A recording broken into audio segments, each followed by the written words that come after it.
Good morning, જય Shri Krishna. Last લેક્ચરમાં chapter number 4 સમતલમાં ગતિની અંદર આપણે છેલ્લો ટોપિક રેઇન મેઇન પ્રોબ્લેમની ચર્ચા કરી. આપણે છત્રી કઈ દિશામાં ખુલે કે જેથી કરીને વરસાદથી બચી શકાય. ત્યાર પછી આજનો જે ટોપિક છે એ બી ખૂબ અગત્યનો છે, river boat problem. River swimmer problem. Boat કે સ્વિમર બેય માટે સેમ જ વાત આવશે, એટલે રિવર બોટ પ્રોબ્લેમ. એટલે આજનો ટોપિક જે છે એ આપણો છે રિવર બોટ અથવા તો સ્વિમર. રિવર બોટ પ્રોબ્લેમ કે રિવર બોટ પ્રોબ્લેમ કે રિવર સ્વિમર પ્રોબ્લેમ.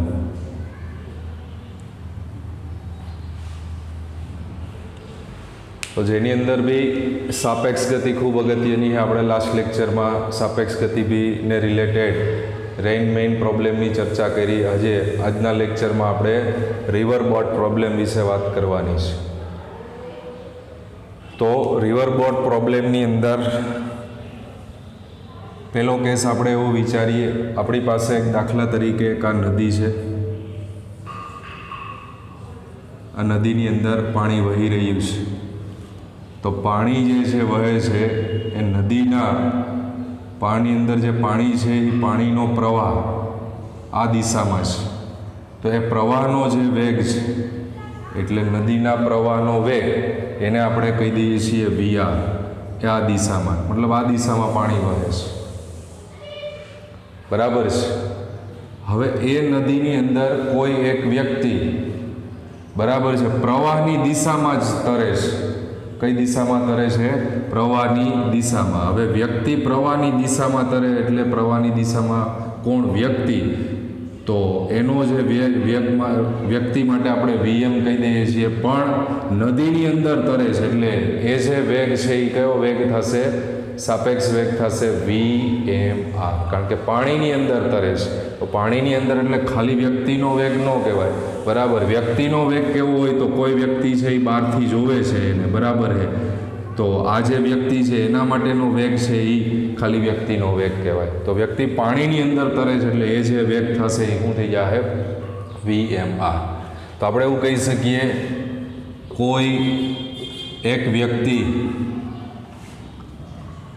નદીના પ્રવાહની દિશામાં તરે છે.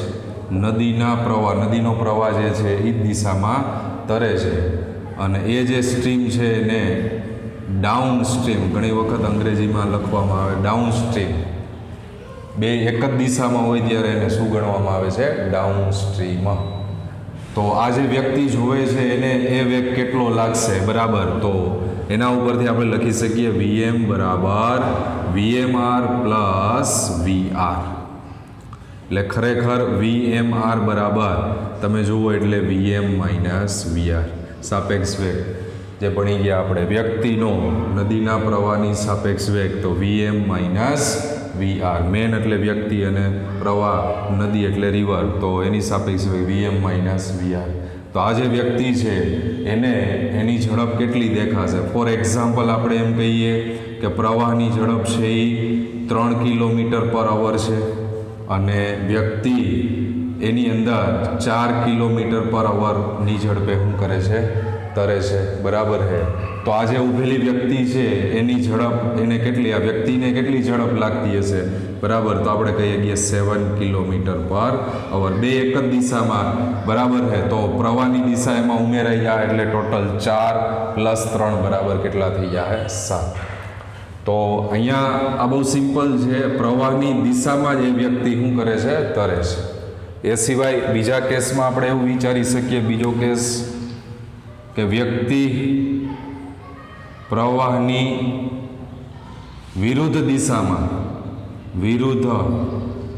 દિશામાં તરે છે. તો જેને આપણે કહેશું અપસ્ટ્રીમ. જે કહેવાશે અપસ્ટ્રીમ. પ્રવાહની વિરુદ્ધ દિશામાં હાલો, આ પ્રવાહની વિરુદ્ધ. પ્રવાહ જે છે એ તો ફિક્સ જ છે આપણો, આ બાજુ આપેલો છે. હવે એનાથી કેવી દિશામાં તરે? વિરુદ્ધ દિશામાં. તો વિરુદ્ધ દિશામાં જે વેગ છે એ VMR. તો બે એકબીજાથી વિરુદ્ધ દિશામાં થયા, તો એના આધારે આપણે લખી શકીએ VM વેક્ટર બરાબર VMR માઇનસ VR. વિરુદ્ધ દિશામાં તરે છે એટલે VMR માઇનસ VR. એક જ દિશામાં તરે તો VMR પ્લસ VR. તો VMR થાય ફોર એક્ઝામ્પલ આપણે જે કિંમત લીધી છે એ 4 અને આ 3, તો 4 માઇનસ 3 એટલે વ્યક્તિને ઝડપ બરાબર છે, કારણ કે પ્રવાહની વિરુદ્ધ દિશામાં તરે એટલે ઝડપ કપાઈ જાય બરાબર છે, એટલે તો સામે જવાબ મળે આપણને 4 માઇનસ 3 બરાબર 1. પ્રવાહની દિશામાં હે તો ઉમેરાઈ જાય, વિરુદ્ધ દિશામાં હે તો બાદ થઈ જાય. એટલે આવા બે સિમ્પલ કેસ આપણે અત્યારે ચર્ચા કરી કે જ્યારે વ્યક્તિ છે એ પ્રવાહની દિશામાં તરતો હોય ત્યારની આ વાત છે. હવે જે આપણે કહીએ છીએ એ ખૂબ અગત્યની વાત છે, એ સમજવાનું છે ખાસ. સૌથી ટૂંકા રસ્તે નદી ઓળંગવી. શું કહે છે? સૌથી ટૂંકા રસ્તે નદી ઓળંગવી. તો આને રિલેટેડ આપણે જે કાંઈ દાખલાઓ છે, પ્રશ્નો છે એની ચર્ચા કરવાની. તો ટૂંકા રસ્તે નદી, ફરી પાછી આપણે એક નદી બનાવી દઈએ છીએ. આ એક નદી છે, આ નદીની અંદર બરાબર છે નદીનો જે પ્રવાહ છે એ આ જ બાજુ છે VR. નદી છે એ બરાબર છે પૂર્વ દિશામાં વહી રહી છે, આપણે એવું વિચારી લઈએ છીએ અત્યારે. હવે અહીંયા જમીન ઉપર અહીંયા બરાબર છે આ કોઈ એક વ્યક્તિ છે. આ વ્યક્તિ અહીંયા ઊભી છે, એ બિંદુને આપણે શું નામ આપી દઈએ છીએ A. હવે એ વ્યક્તિને આ નદી ક્રોસ કરી અને સામેના કિનારે પહોંચવું છે, એ જે બિંદુ છે એ B બરાબર. તો આપણને એમ કીધું ટૂંકા રસ્તે, તો ટૂંકામાં ટૂંકો રસ્તો કયો થાય? હું A થી સીધો B સીધો નીકળી જાઉં તો એ ટૂંકામાં ટૂંકો રસ્તો થાય. એ સિવાય આમથી આમ વાંકા ચૂકા માર્ગે જાઓ તો અંતર વધી જાય. તો આપણને શું પૂછ્યું છે? સૌથી ટૂંકા રસ્તે નદી ઓળંગવી. બરાબર ધ્યાનથી સમજો. તો ટૂંકા રસ્તે નદી મારે જો ઓળંગવી હોય તો હું કઈ દિશામાં તરું કે જેથી કરીને હું કયા બિંદુએ પહોંચી શકું? B બિંદુએ પહોંચી શકું. હવે બરાબર જોજો, આ બિંદુ એ છે ફોર એક્ઝામ્પલ. હવે આ નદીની અંદર હવે હું આ બાજુ આમ તરવાનો પ્રયત્ન કરું બરાબર છે, સીધો તરવાનો પ્રયત્ન કરીશ તો નદીના પ્રવાહને લીધે હું સીધો નહીં પહોંચી શકું, પણ થોડોક કેવો પહોંચીશ? ક્રોસ પહોંચીશ. એટલે હું BA ન પહોંચું અને પહોંચીશ તો ક્યાં પહોંચી શકું? દાખલા તરીકે થોડોક ક્રોસ થઈ જાય, કારણ કે હું સીધો તરવાનો પ્રયત્ન કરું તો હું સીધો ના જઈ શકું બરાબર છે, કારણ કે પ્રવાહને લીધે હું થોડોક કેવો થઈ જાય? ક્રોસ થઈ જાય. તો હું B ને બદલે કયા બિંદુએ પહોંચું? C બિંદુએ. તો એ અંતર તો કેવું થઈ જાય? વધી જાય. આપણે તો કેવું અંતર જોઈએ છે? ટૂંકું અંતર જોઈએ. મતલબ તમારે તો B બિંદુએ જ પહોંચવું છે. તો B બિંદુએ પહોંચવું છે તો તમે કેવી રીતે તરવાનો પ્રયત્ન કરો કે જેથી કરીને B એ પહોંચી શકાય? તો B બિંદુએ પહોંચવા માટે મારે બરાબર આ રીતે થોડુંક આ બાજુ હું આ રીતે ક્રોસ બરાબર છે તરવાનો પ્રયત્ન કરીશ, તો જેથી કરીને આ નદીનો પ્રવાહ છે તો એ પ્રવાહને કારણે થોડોક આમ ધકેલાઈશ, તો એ ધકેલાઈને હું ક્યાં પહોંચી શકું? B બિંદુએ પહોંચી શકું. સમજાય છે શું કહેવા માંગીએ છીએ? જો તમારે કયા બિંદુએ પહોંચવું હોય? B બિંદુએ પહોંચવું હોય તો તમે લંબ હાલો તો ક્યાં પહોંચી જશો? C બિંદુએ. પણ તમારે તો ક્યાં પહોંચવું છે? B એ પહોંચવું છે, ટૂંકા રસ્તે પહોંચવું છે બરાબર. તો તમે થોડાક આ રીતે ડાબી બાજુ ક્રોસ ચાલશો, જેથી કરીને પ્રવાહને લીધે હવે તમે ક્યાં પહોંચી શકશો? B બિંદુએ પહોંચી શકશો. એટલે આપણે જે છે એ આ રીતે શિરોલંબ દિશામાં ન ચાલતા કેટલા ખૂણે ચાલવાનો પ્રયત્ન કરીએ છીએ?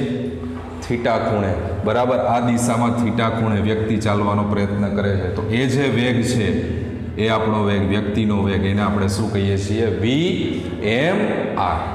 અને પ્રવાહનો વેગ તો છે જ આપણે અહીંયા વિચારો કે અહીંયા વિચારો, આ થઈ ગયો પ્રવાહનો વેગ, જે આપણને ખબર જ છે VR વેક્ટર.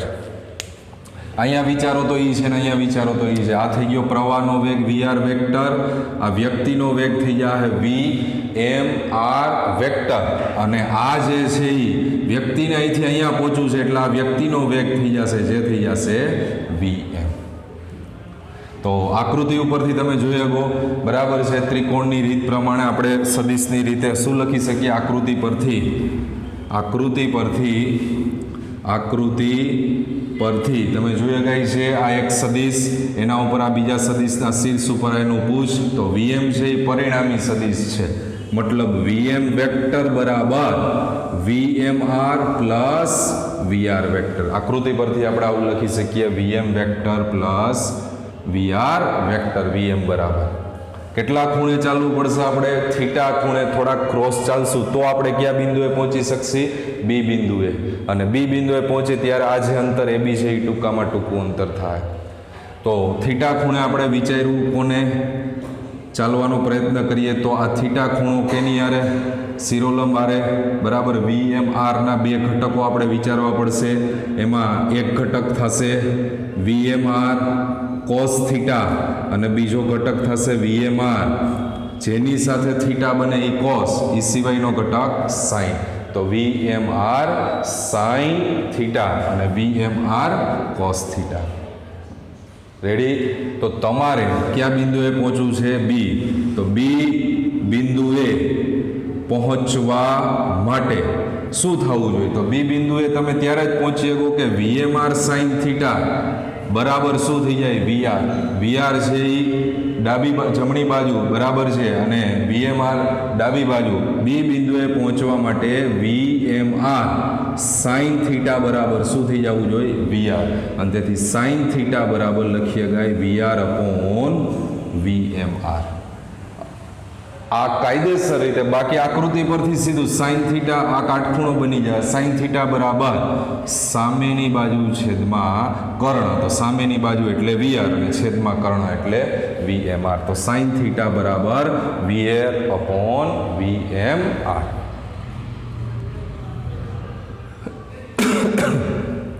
તો એ થી બી સુધી પહોંચવા માટે લાગતો સમય જોતો હોય બરાબર છે. તો એ સમય ટી બરાબર ઝડપ અંતરના છેદમાં ઝડપ એ બી દિશામાં ઝડપ. તો હાલો એ બી દિશામાં ઝડપ તમારે વિચારવી પડે, કારણ કે આપણે એ અંતર જોઈએ. એ બરાબર અહીંથી એથી ક્યાં પહોંચવું છે? બી બિંદુ. તો એથી બી બિંદુએ પહોંચવા માટે એ બી દિશાની ઝડપ. તો એ બી દિશાની ઝડપ એટલે ખરેખર કોણ થઈ જાય? એનો ઘટક એ બી ઉપરનો ઘટક કોણ મળ્યો છે આપણને? વીએમઆર કોસ થીટા. તો ડીના છેદમાં વીએમઆર કોસ થીટા. તો ટી બરાબર સમય ટી બરાબર ડીના છેદમાં વીએમઆર કોસ થીટા. અને કોસ થીટાની કિંમત લખવી હોય તો અહીંથી લખી શકાય બરાબર. કેવી રીતે? તો આપણે દ્વિતીય સમ જાણીએ છીએ કોસ સ્ક્વેર થીટા બરાબર 1 માઇનસ સાઇન સ્ક્વેર થીટા. તો 1 માઇનસ આનો વર્ગ કરી નાખો તો વીઆર સ્ક્વેર અપોન વીએમઆર સ્ક્વેર. લસા લઈ લ્યો તો વીએમઆર સ્ક્વેર માઇનસ વીઆર સ્ક્વેર છેદમાં વીએમઆર સ્ક્વેર કેના બરાબર? Cos square theta. તો ખાલી કોસ થીટા શું થાય આના ઉપરથી? તો કોસ થીટા બરાબર સામે વર્ગમૂળ એટલે વર્ગમૂળમાં વીએમઆર સ્ક્વેર માઇનસ વીઆર સ્ક્વેર અને છેદનું વર્ગમૂળ નીકળી જાય તો ખાલી વીએમઆર. તો આ જે કિંમત છે એ અહીંયા મૂકી દો કોસ થીટાની જગ્યાએ. તો વીએમઆર શું થઈ જાય? કેન્સલ થઈ જાય. તો તમારું સૂત્ર ટી બરાબર ડીના છેદમાં વર્ગમૂળમાં વીએમઆર સ્ક્વેર માઇનસ હું લખીએ ગાય વીઆર સ્ક્વેર. શું થઈ જાય? વીએમઆર સ્ક્વેર માઇનસ વીઆર સ્ક્વેર. ટૂંકા રસ્તે નદી ઓળંગવી છે તો એના માટે લાગતો સમય આ થઈ જાય ટૂંકા રસ્તા નદી ઓળંગવા માટે. અને એ અંતર એ બી બરાબર આપણે મેળવવું છે તો એ અંતર પણ મળી શકે આપણને. અંતર તો આપણે જે અંતર છે એને તો શું કહી દીધું છે? ડી જ કહી દીધું છે. એટલે એ ડી અને છેદમાં એ અંતર ઓળંગવા માટે બરાબર છે, એના ઉપરનો ઘટક આપણને મળે છે VMR cos થીટા, એટલે એનો વેગ છે એ શું થઈ જાય VMR cos થીટા. એટલે આ સૂત્ર કોઈ નવું નથી. ઝડપ બરાબર અંતરના છેદમાં સમય, તો એમાં સમયને કરતા બનાવ્યો તો અંતરના છેદમાં ઝડપ. પણ ઝડપ કઈ લેવાની, તમારે કઈ દિશામાં હાલવું છે, A થી B તરફ, તો AB દિશામાં ઝડપ કેટલી છે તો કે VMR cos થીટા. તો આ એક અગત્યનો ટોપિક એક કમ્પ્લીટ કર્યો આપણે કે ટૂંકા રસ્તે નદી ઓળંગવી. જો બરાબર, ટૂંકા રસ્તે નદી ઓળંગવી. હવે પછીનો ટોપિક આપણે એવો લેવાના હી ટૂંકા સમયમાં નદી ઓળંગવી. ટૂંકા રસ્તે નદી ઓળંગવી. હવે પછીની વાત આપણે કરવાના હી એમાં ટૂંકા રસ્તે નદી ઓળંગવી.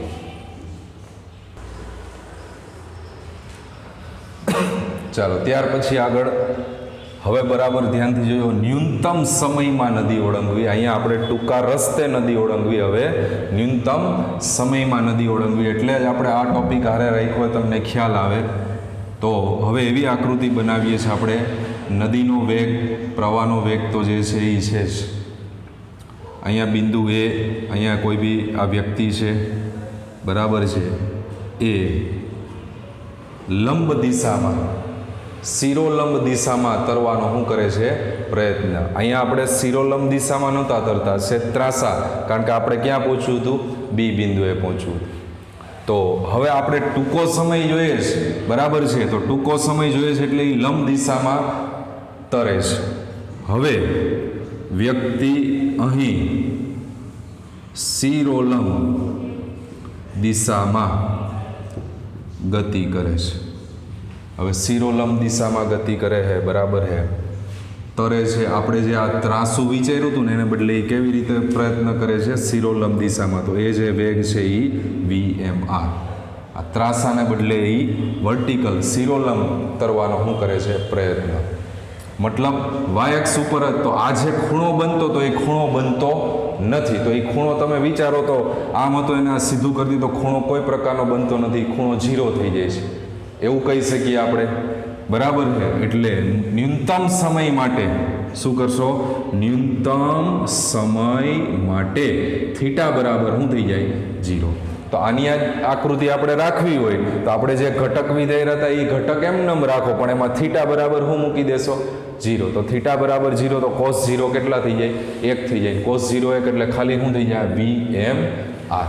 તો ન્યૂનતમ સમય થવા માટે આપણો આ જે ઘટક છે એમાં થીટા બરાબર હું વિચારીએ 0, કારણ કે અહીંયા કોઈ પ્રકારનો ખૂણો બનતો નથી. એટલે VMR cos થીટા, તો થીટા 0 મૂકી દે તો VMR ઇન્ટુ cos 0 1, એટલે AB દિશાનો જે વેગ છે એ કેટલો થઈ જાય ખાલી VMR. એટલે અહીં કહી શકીએ આપણે AB દિશામાં વેગ ખાલી કેટલો થઈ જાય VMR. પણ તમે લંબ તરવાનો પ્રયત્ન કરો છો તો પ્રવાહને લીધે તમે કેવા જશો, થોડાક B બિંદુએ નહીં પહોંચશો તો ક્યાં પહોંચી જશો, C બિંદુએ. થોડાક તમે ત્રાસા ફેંકાઈ જશો, B ને બદલે ક્યાં બિંદુએ પહોંચી જશો તમે C. અહીંયા આપણે B એ પહોંચવું હતું એટલે આપણે ત્રાસા તરતા હતા થોડાક થીટા ખૂણે. હવે તો અહીંયા મારે B એ નથી પહોંચવું, મારે ખાલી ટૂંકા સમયમાં સામે પહોંચવું છે. તો એના માટે હું લંબ હાલું, બરાબર. તો લંબ હાલું પણ થોડોક થઈ કેવો જઈશ ત્રાસો, કારણ કે કેના લીધે, નદીના પ્રવાહના વેગને લીધે. તો એને ધ્યાનમાં રાખીને આ જે વેગ છે આ તો VR છે જ, આ VMR થઈ ગયો, તો આ થઈ જશે તમારો VM. તો આકૃતિ પરથી બરાબર છે લખી શકાય, પરિણામી સદિશ કોણ બનશે VM. VM બરાબર શું લખી શકાશે, VMR plus VR vector. VM vector બરાબર VM એનો પરિણામી સદિશ બનશે, પૂછારે પૂછીસારે શીર્ષ, VMR પ્લસ VR વેક્ટર. તો આપણે અહીંયા ન્યૂનતમ સમય જોઈએ તો T મિનિમમ બરાબર અંતર તો અહીંયા બી કેટલું છે D, અંતરના છેદમાં ઝડપ કઈ દિશામાં, AB દિશામાં ઝડપ કે વેગ, જે ખાલી કોણ આવશે VMR. અહીંયા VMR cos થીટા, અહીંયા ખાલી VMR. શું કામ, તો અહીંયા તમે લંબ હાલો છો એટલે થીટા કોઈ પ્રકારનો બનતો નથી, થીટા 0 થાય છે, એટલે અહીંયા થઈ જાય VMR. અને તો તમે કેટલા ખસો છો, B થી C બિંદુએ પહોંચી જાઓ છો, તો એ અંતર અથવા તો એને બોલાય ડ્રિફ્ટ. કેટલા ખસો છો, બીથી તમે ક્યાં પહોંચી જાઓ છો? સી. તો ડ્રિફ્ટ એટલે ખસવું, બરાબર છે. તો અંતર ડ્રિફ્ટ એ અંતરને આપણે શું કહીએ છીએ? બીસી. તો અંતર બરાબર ઝડપ ગુણ્યા સમય.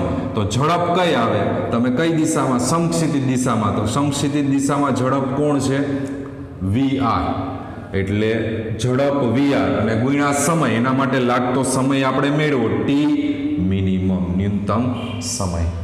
જો અંતર કયું આવશે? તમે સમક્ષિતિજ દિશામાં ખસો છો એટલે સમક્ષિતિજ દિશાનો વેગ આવે વીઆર અને એને ગુણ્યા સમય, બરાબર, એટલે ટી મિનિમમ. તો વીઆર ઇન્ટુ ડી અપોન શું થઈ જાય? વી એમ આર.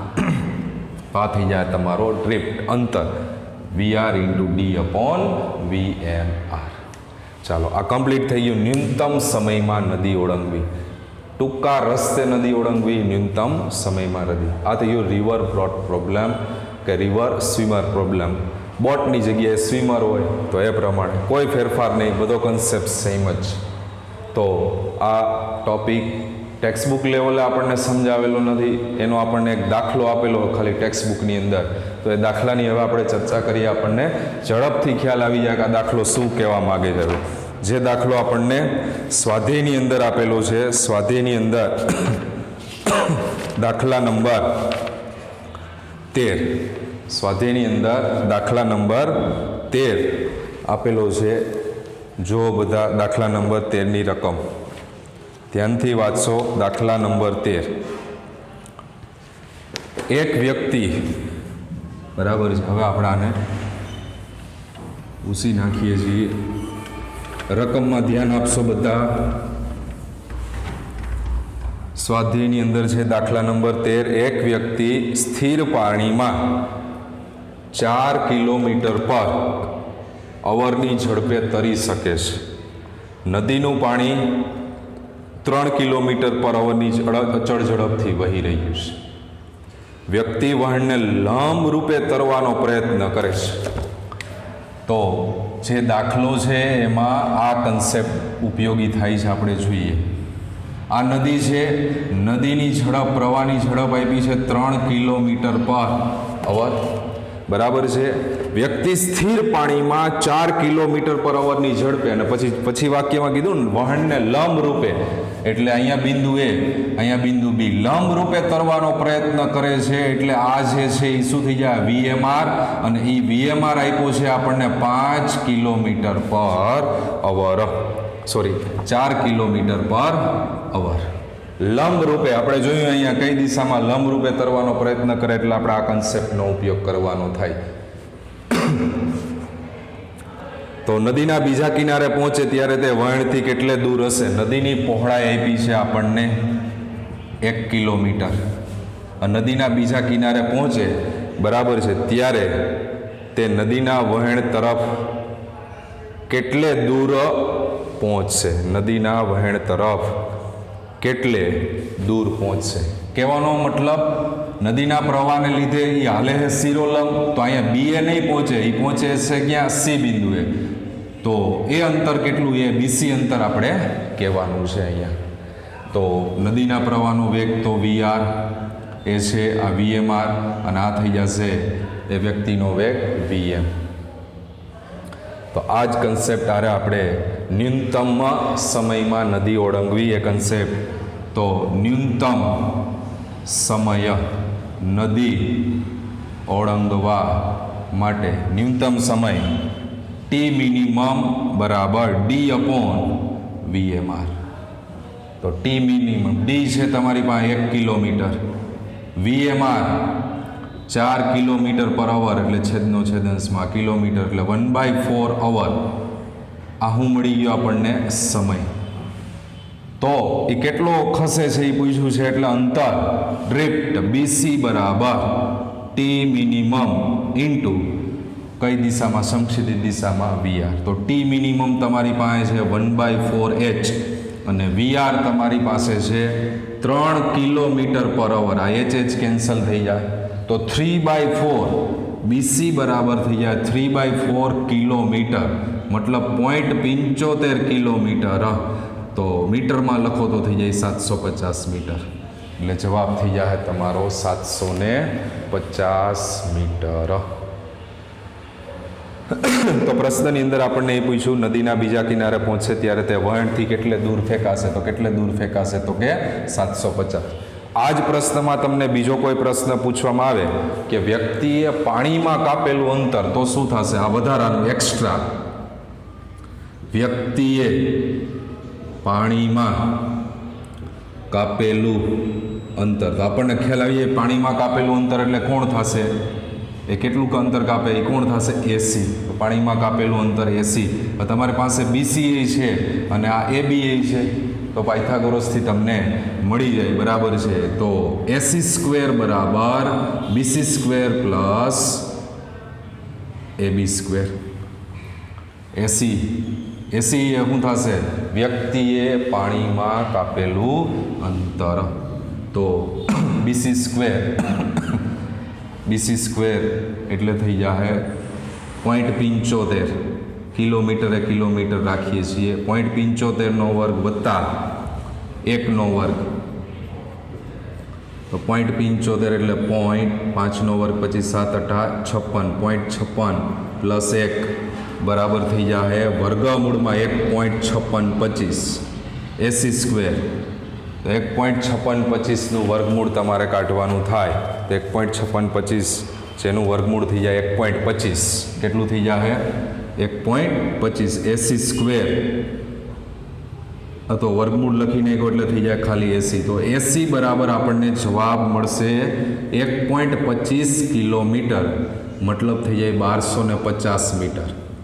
તો વ્યક્તિએ પાણીમાં કાપેલું અંતર, જો જવાબ કહીએ તો પાણીમાં કાપેલું અંતર છે એ કેટલું થઈ જાય? બરાબર છે 1250। એ એક્સ્ટ્રા છે, બરાબર। આપણને દાખલો આટલો જ પૂછ્યો છે કે એ કેટલો દૂર ખસે છે, તો બી થી સી પહોંચે ત્યારે કેટલું દૂર ખસે, તો કે 750 મીટર। હવે એ મળી ગયું તો કદાચ પરીક્ષામાં વધારો એમસીક્યુમાં કરી દઈએ કે પાણીમાં કાપેલું અંતર પૂછે, તો પાણીમાં કાપેલું અંતર એટલે થઈ જાય એસી।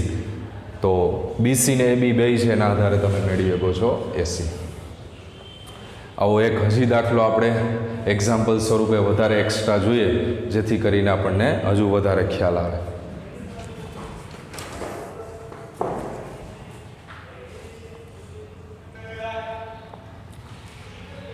ચાલો અહીં ધ્યાન આપો, જબરજસ્ત ક્વેશ્ચન। એક ક્વેશ્ચનમાં બે આપણે લાસ્ટ ટોપિકનો કન્સેપ્ટ આવી જઈએ, ટૂંકા રસ્તે નદી ઓળંગવી અને ન્યૂનતમ સમયમાં નદી ઓળંગવી। આ બે કન્સેપ્ટ હારે આવી જાય આ ક્વેશ્ચનમાં। જોઈએ સૌથી પહેલાં તો આકૃતિ બનાવવાનો। સ્થિર પાણીમાં બોટ 5 મીટર પર સેકન્ડની ઝડપે ચલાવી શકાય છે અને 200 મીટર પહોળી નદી દક્ષિણ તટથી ઉત્તર તરફ ક્રોસ કરવા માટે નદી છે એ કેટલા મીટર પહોળી છે? 200 મીટર। દક્ષિણથી આ ઉત્તર અને આ છે એ દક્ષિણ, ઉત્તરથી દક્ષિણ, દક્ષિણથી ઉત્તર તરફ, એટલે એનો મતલબ આપણે જે છે એ બિંદુ એથી ક્યાં પહોંચવું છે? બી પર પહોંચવું છે। તો એથી બી ઉપર જો મારે પહોંચવું હોય તો મારે થોડુંક આ રીતે ક્રોસ જ હાલવું પડે, તો જ હું એથી ક્યાં પહોંચી શકું? બી પર પહોંચી શકું। એટલે અહીંયા બોટ લખો કે વીબીઆર, તો વીબીઆર કહી દઈએ છે બોટનો વેગ છે, બોટનો પ્રવાહની સાપેક્ષ નદીના। તો વીબીઆર જે આપેલો છે આપણને 5 મીટર પર સેકન્ડ, અને નદીના પ્રવાહની પૂર્વ તરફ, એટલે પ્રવાહ છે એ આ રીતે પૂર્વ તરફ છે, તો એ જે છે એ વીઆર આપેલું છે આપણને 3 મીટર પર સેકન્ડ, એટલે આ વીઆર થઈ જાય 3 મીટર પર સેકન્ડ, અને આ થઈ જાય આ રીતે બોટ હલાવવાની છે વીબી। તો પહેલો પ્રશ્ન છે, પ્રવાહને લંબ દિશામાં નદી પસાર કરવા તેને કઈ દિશામાં ચલાવવી જોઈએ? કઈ દિશામાં એટલે આપણે કેટલા એંગલે ચાલવાના છે, આ થીટા આપણે મેળવવાનું છે।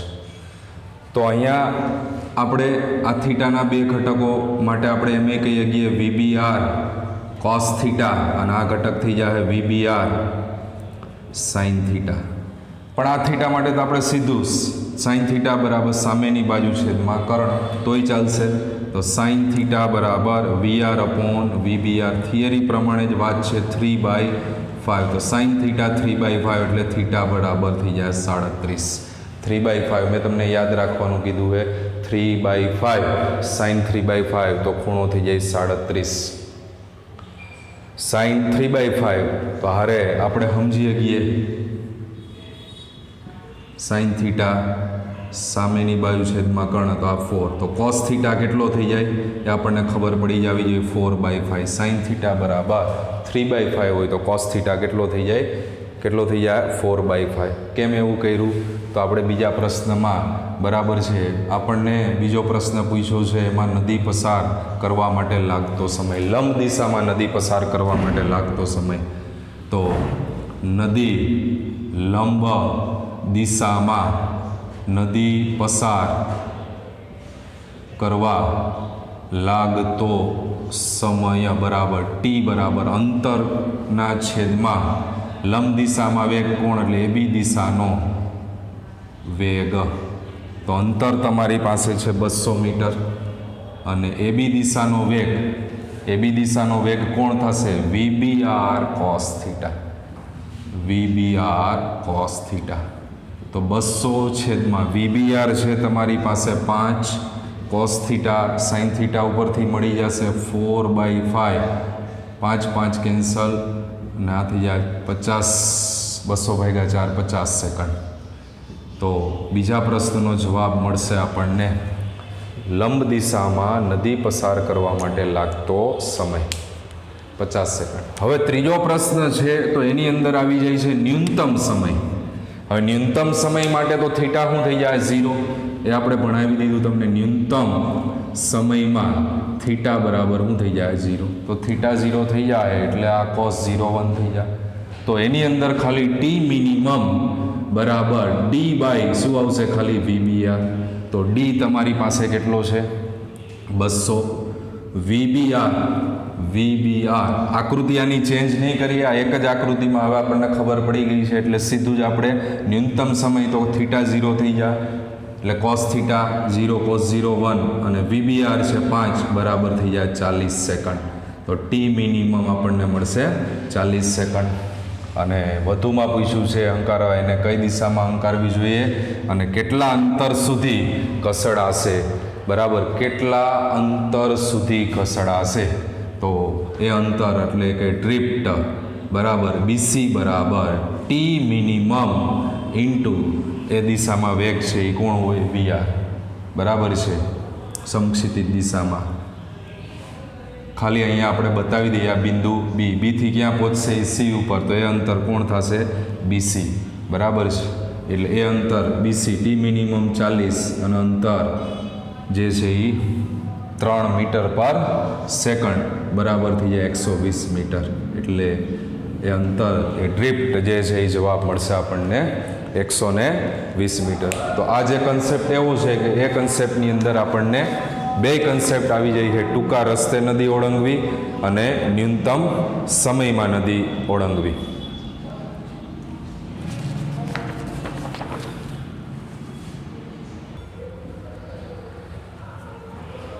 ચાલો ત્યાર પછીનો ટોપિક ખૂબ અગત્યનો ટોપિક આ ચેપ્ટરનો પ્રક્ષિપ્ત ગતિ પ્રોજેક્ટાઇલ મોશન. પ્રક્ષિપ્ત ગતિ અંગ્રેજીમાં બોલાય છે પ્રોજેક્ટાઇલ મોશન. પ્રક્ષિપ્ત ગતિ પ્રોજેક્ટાઇલ મોશન. આ પ્રક્ષિપ્ત ગતિ કહેવાય કોને પહેલાં તો આપણે પ્રક્ષિપ્ત ગતિ છે એ 2 ડાયમેન્શન મતલબ દ્વિપરિમાણમાં છે એક્સ અને વાય. એક પરિમાણમાં પ્રક્ષિપ્ત ગતિ શક્ય નથી. એક પરિમાણમાં મતલબ કોઈ પદાર્થ છે એને આપણે આ રીતે એકદમ શિરોલંબ આમ ફેંકીએ બરાબર છે શિરોલંબ જવા દઈએ બરાબર તો એ જ માર્ગે પાછો ફરે તો એ એક પરિમાણમાં ગતિ થઈ કહેવાય. એમાં બીજું એના ખાલી કોઈ બી એક પરિમાણમાં જ ફેરફાર કાં એક્સ ને કાં વાય બીજા કોઈ પરિમાણમાં ફેરફાર નથી થતો મતલબ એક જ દિશામાં ગતિ કરે છે તો એ પ્રક્ષિપ્ત ગતિ ન કહેવાય. પણ પ્રક્ષિપ્ત ગતિ માટે દ્વિપરિમાણ દાખલા તરીકે કોઈ એક પદાર્થને આપણે આપણે આ જમીન ઉપર ઊભા છીએ, અહીંથી આપણે એક પદાર્થને ફેંકીએ છીએ, એ આપણે શિરોલંબ નથી ફેંકતા પણ એના કરતાં થોડાક ત્રાસા ખૂણે ફેંકીએ છીએ, થીટા ખૂણે ફેંકીએ છીએ, બરાબર. એ બરાબર છે, વી વેગથી ફેંકવામાં આવે તો આ રીતે ત્રાસા ખૂણે ફેંકશો તો એ ગતિ કરીને પાછો ક્યાં પહોંચવાનો હોય? જમીન ઉપર તો આવવાનો જ છે. આ રીતે ગતિ કરીને વી વેગથી તમે ફેંકો છો તો એ ગતિ કરીને ક્યાં આવશે? જમીન ઉપર.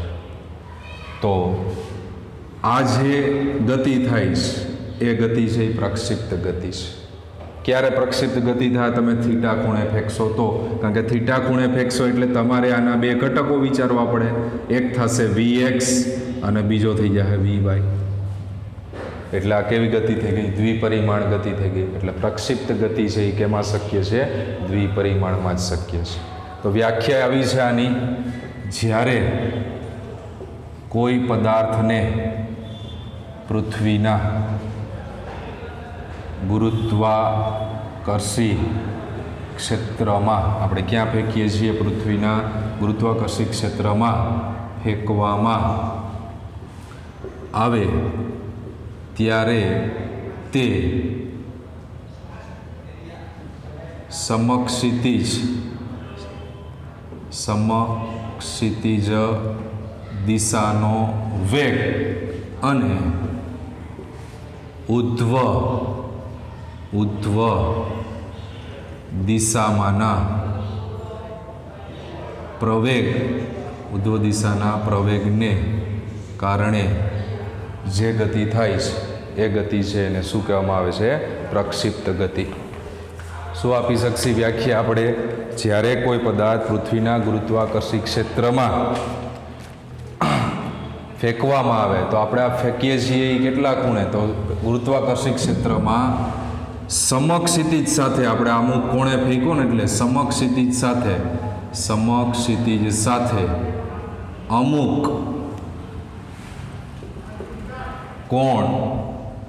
કોણે ફેંકવામાં આવે ત્યારે તે, તો એના કોણે ફેંકવામાં આવે તો એની અંદર શું થાય? ફેંકવામાં આવે ત્યારે તે નિયમિત સમક્ષિતિજ દિશાનો વેગ અને નિયમિત ઉધ્વ દિશાનો પ્રવેગ સાથે ગતિ કરે છે. નિયમિત સમક્ષિતિજ દિશાનો વેગ અને નિયમિત ઉધ્વ દિશાના પ્રવેગ સાથે ગતિ કરે છે. તો આવી ગતિને પ્રક્ષિપ્ત ગતિ કહે છે. દ્વિપરિમાણમાં કેમ? તો એ ખ્યાલ આવી જાય. તમે પદાર્થ ગતિ કરીને અહીંયા પહોંચ્યો, બરાબર છે. શરૂઆતમાં પદાર્થ અહીંયા, બરાબર. તો આના આધારે આપણે આ અંતર મેક્સિમમ નહીં વિચારતા, અહીંયા પહોંચ્યો દાખલા તરીકે, તો આ અંતર ઊભું અંતર અને આડું અંતર, તો ચેન્જ આ એક્સ અને આ વાય. તો કેમાં ચેન્જ થાય? બેયમાં ચેન્જ થાય, એક્સ અને વાય. ત્યાંથી અહીંયા પહોંચે, બરાબર. તો આ આડું અંતર એક્સ અને ઊભું અંતર વાય, બરાબર. એ પ્રમાણે તો એક્સ અને વાય બેયની અંદર ચેન્જ થાય એટલે પ્રક્ષિપ્ત ગતિ એ કેવી કહેવાય? દ્વિપરિમાણિક ગતિ એવું આપણે કહી શકીએ. તો હું કીધું, આપણે જ્યારે કોઈ પદાર્થને પૃથ્વીના ગુરુત્વાકર્ષી ક્ષેત્રમાં સમક્ષિતિજ સાથે અમુક કોણે ફેંકવામાં આવે ત્યારે સમક્ષિતિજ દિશાનો વેગ, તો સમક્ષિતિજ દિશાનો વેગ એટલે થાય Vx. એનો ઘટક આપણે કહીએ, બરાબર છે. તો Vx cos થીટા અને આ થઈ જાય Vy સાઇન થીટા. બે ઘટકો મળશે. આ વેગનું નામ V આપ્યું, તો Vx cos થીટા અને Vy સાઇન થીટા. તો સમક્ષિતિજ દિશાનો વેગ અને નિયમિત ઉધ્વ દિશાનો પ્રવેગ, એટલે ઉધ્વ દિશામાંનો પ્રવેગ સાથે ગતિ કરે છે. તો એ જે ગતિ છે એને કહેવામાં આવે છે પ્રક્ષિપ્ત ગતિ. તો આ ગતિ માટે જવાબદાર પ્રવેગ, એ પ્રવેગ એ વેક્ટર બરાબર આપણે લખવું હોય તો -gj કેરેટ. કારણ કે પદાર્થ ગતિ કરીને પાછો ક્યાં આવે છે? જમીન ઉપર જ આવે છે, બરાબર છે. તો એ પ્રવેગનું મૂલ્ય કેવું હોય તમારે? તો પ્રવેગ કેવો હોય? પ્રવેગ સદિશ કેવો હોય? તો -gj કેરેટ કહેવાય. અને વેક્ટર આપણે લખીએ સદિશ પ્રમાણે AXI કેરેટ અને AY j કેરેટ આને સરખાવીએ તો આપણને AX બરાબર શું મળશે? 0 અને AY બરાબર શું મળશે? -g.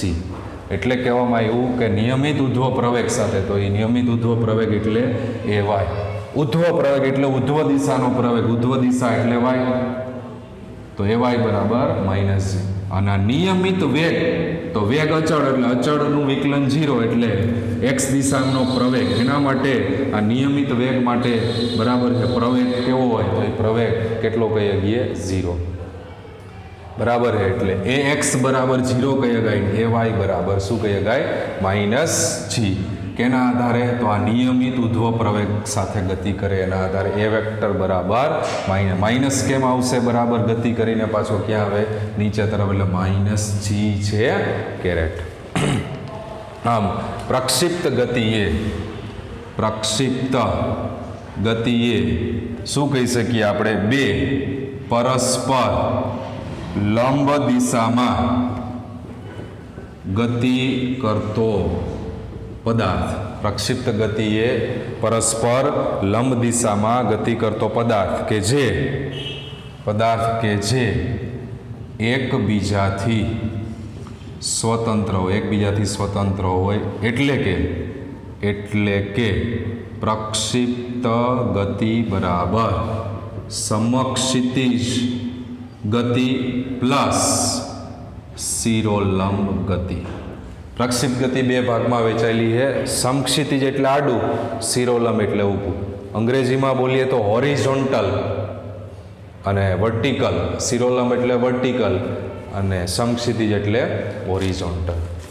હવે અહીંયા આપણે બે ભાગ વિશે ચર્ચા કરવાની છે. એક ભાગ એવો છે હોરિઝોન્ટલ મોશન, મતલબ કોઈ બી પદાર્થને આપણે આજે થીટા ખૂણે ફેંકો એને બદલે સમક્ષિતિજ ફેંકવામાં આવે, અને બીજા કેસમાં આપણે એને થીટા ખૂણે ફેંકવામાં આવે. એટલે હોરિઝોન્ટલ મોશન અને થીટા ખૂણે મૂકીએ તો એને એંગ્યુલર મોશન કહેવાય. એટલે આપણે હોરિઝોન્ટલ મોશન અને એંગ્યુલર મોશન આ બે વાત કરવાની છે. તો એમાં આજે આપણે ખાલી ચર્ચા કરીશું હોરિઝોન્ટલ મોશન. હોરિઝોન્ટલ મોશન મતલબ પદાર્થને કેવો ફેંકવામાં આવે છે, સમક્ષિતિજ દિશામાં ફેંકવામાં આવે છે, એવું વિચારવાનું છે આપણે. પદાર્થને કેમાં ફેંકવામાં આવે છે, સમક્ષિતિજ દિશામાં.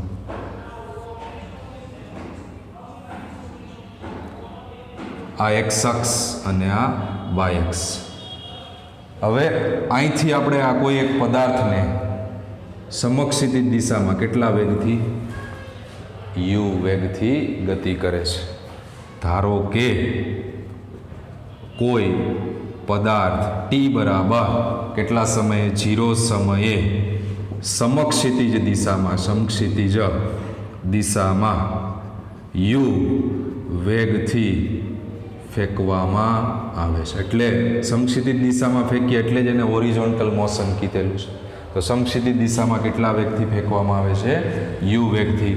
તો યુ વેગથી જ્યારે ફેંકવામાં આવશે બરાબર, એટલે એ પણ ગતિ કરીને પદાર્થ ક્યાં આવવાનો છે, નીચે આવવાનો છે.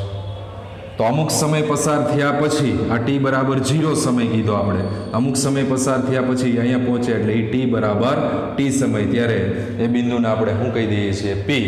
અને ત્યારે એનો જે વેગ છે એને હું વી કહી દઉં છું બરાબર છે. તો એનો વેગ આપણે ત્યારે વી કહી દઈએ છીએ. ટી બરાબર ટી સમયે બરાબર છે. તો એના બી આપણે અક્ષની આરે આ રીતે બે ઘટકો વિચારીએ. તો આ થીટા ખૂણો થઈ જાય બરાબર, આ વી એક્સ અને આ થઈ જાય વી વાય, વી એક્સ અને વી વાય. હવે અહીંયા તો તમે જુઓ એટલે સમક્ષિતિજ કોણે ફેંકો, તો સમક્ષિતિજ કોણે ફેંકો છો બરાબર, એટલે થીટા કેટલો થાય, 0 થાય. સમક્ષિતિજ ફેંકો એટલે થીટા બરાબર 0, એક્સ અક્ષે સમાંતર ફેંકો છો બરાબર છે. તો સમક્ષિતિજ કોણે ફેંકો છો એટલે એના બે ઘટક આપણે વિચારીએ કે યુ એક્સ કોસ થીટા અને યુ વાય સાઇન થીટા બરાબર છે. તો યુ એક્સ કોસ થીટા, એમાં થીટા 0, કોસ 0 1, એટલે સમક્ષિતિજ દિશામાં ગતિ માટે ખાલી ઘટક આવશે યુ એક્સ. અને અહીંયા તમે વિચારો તો સાઇન 0 તો 0 થઈ જાય, સાઇન 0 શું થઈ જશે, 0 થઈ જાય. તો સાઇન 0 0 થઈ જાય એટલે ન્યા બરાબર છે. એટલે આપણે ત્યાં યુ એક્સ બરાબર યુ કોસ થીટા, એટલે અહીંયા યુ એક્સ બરાબર ખાલી મળશે આપણને યુ, અને uy બરાબર u sin થીટા, તો એની અંદર sin 0 0 એટલે uy બરાબર શું થઈ જાય 0.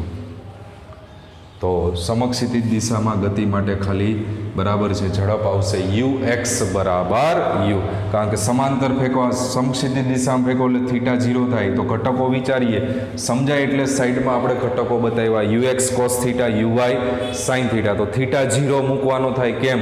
તો અક્ષને સમાંતર કોઈ ખૂણો બનતો નથી. તો થીટા 0 મૂકીએ તો cos 0 1 એટલે ux બરાબર u, sin 0 0 થાય એટલે uy બરાબર 0. તો સમક્ષિતિજ દિશામાં પદાર્થે કાપેલું અંતર, પહેલું વહેલું આપણે કહીએ સમક્ષિતિજ દિશામાં પદાર્થે કાપેલું અંતર.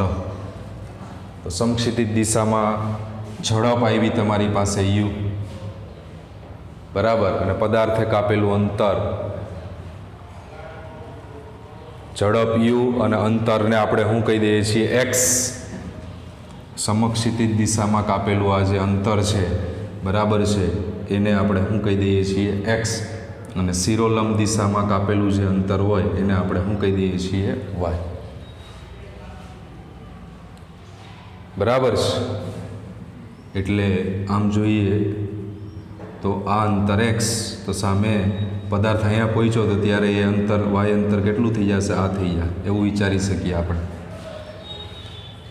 તો એને x કહીએ તો x બરાબર ઝડપ ગુણ્યા સમય u x ઇન્ટુ t. પણ ux કેટલો છે તમારી પાસે? તો કે u ઇન્ટુ t. સમક્ષિતિજ અંતર એટલે એમાં કઈ ઝડપનો ઉપયોગ થાય? સમક્ષિતિજ ઝડપ. તો સમક્ષિતિજ ઝડપ એટલે કોણ? ux. તો ux કેટલો છે? u એટલે x, અને તેથી t બરાબર x અપોન u. સમક્ષિતિજ દિશામાં પદાર્થે કાપેલું અંતર તો t ને કરતા બનાવો તો t બરાબર શું થઈ જાય? x upon u. આ જ રીતે હવે આપણે શિરોલંબ દિશામાં તો શિરોલંબ દિશામાં આપણે સમીકરણ આપણે જાણીએ d બરાબર v0t પ્લસ 1/at². તો શિરોલંબ એટલે ઊભું, એટલે હવે આપણે y ની જ ચર્ચા કરવાની. તો શિરોલંબ દિશામાં કાપેલું અંતર એટલે એને આપણે શું કીધું છે? y. તો v0 છે ત્યાં શું આવી જશે? uy. શિરોલંબ દિશાનો ઘટક કોણ થાય? uy ઇન્ટુ t પ્લસ 1/, એ બરાબર આવી જાય -g ઇન્ટુ t². તો uy તો એ બરાબર g ગુરુત્વ પ્રવેગ. તો uy કેટલો છે? 0 આપણે પહેલેથી જ કીધું છે. તો 0 ઇન્ટુ t એટલે 0 1/gt². y બરાબર, તો t² કરતા બનાવીએ તો 2i અપોન g.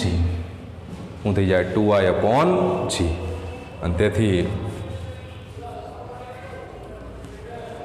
t બરાબર y બરાબર થઈ જાય 1/gt². તો t બરાબર વર્ગમૂળમાં 2i અપોન g. t બરાબર વર્ગમૂળમાં 2i અપોન g. એ શું થઈ જાય? તો કે આ સીધું જ આપણે એવું પણ કહીએ છીએ ઉડ્ડયન સમય, ટાઈમ ઓફ ફ્લાઇટ, હવામાં બરાબર છે એણે કાપેલ જેટલું અંતર કાપતા જે સમય લાગે છે એ સમય જે છે એ ઉડ્ડયન સમય, ટાઈમ ઓફ ફ્લાઇટ. તો t બરાબર વર્ગમૂળમાં 2i અપોન g.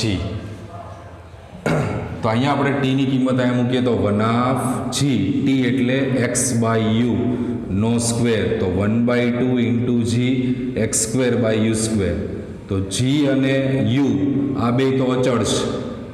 તો y બરાબર આના બરાબર આપણે k ધારી લઈએ તો y બરાબર kx², અને જ્યાં k બરાબર g અપોન 2u². આ તો અચળ છે. તો આપણને આ જે સમીકરણ મળ્યું y બરાબર kx², એ શેનું છે? તો કે પરવલયનું સમીકરણ છે. એટલે કહેવામાં આવ્યું આ પ્રક્ષિપ્ત ગતિનો આકાર કયા ટાઈપનો છે, ગતિપથ કયા આકારનો છે? તો y બરાબર kx² જે પ્રક્ષિપ્ત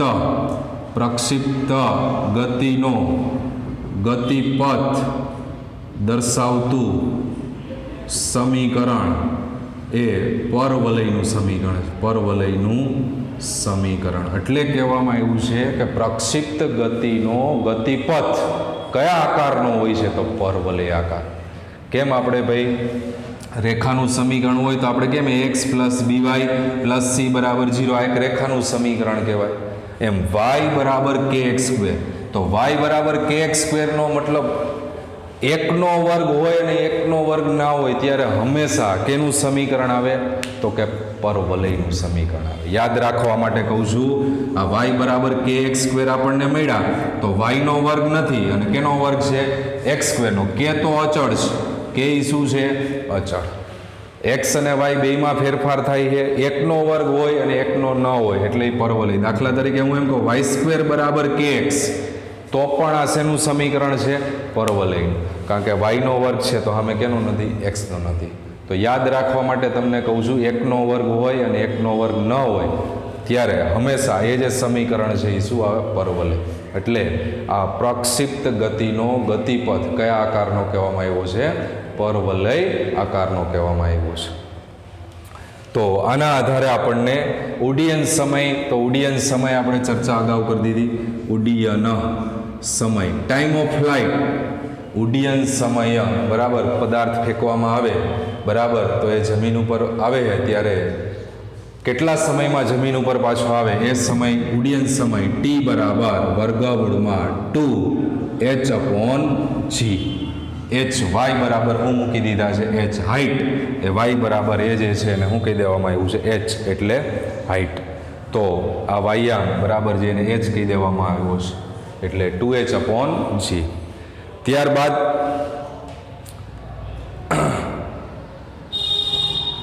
અવધિ, ઉડ્ડયન સમય પછી આવશે અવધિ. અવધિ એટલે પદાર્થ અહીંયા અથડાઈ છે ત્યારે આ જે અંતર છે એ કેટલું છે એને કેપિટલ આર વડે દર્શાવવામાં, રેન્જ, અવધિ.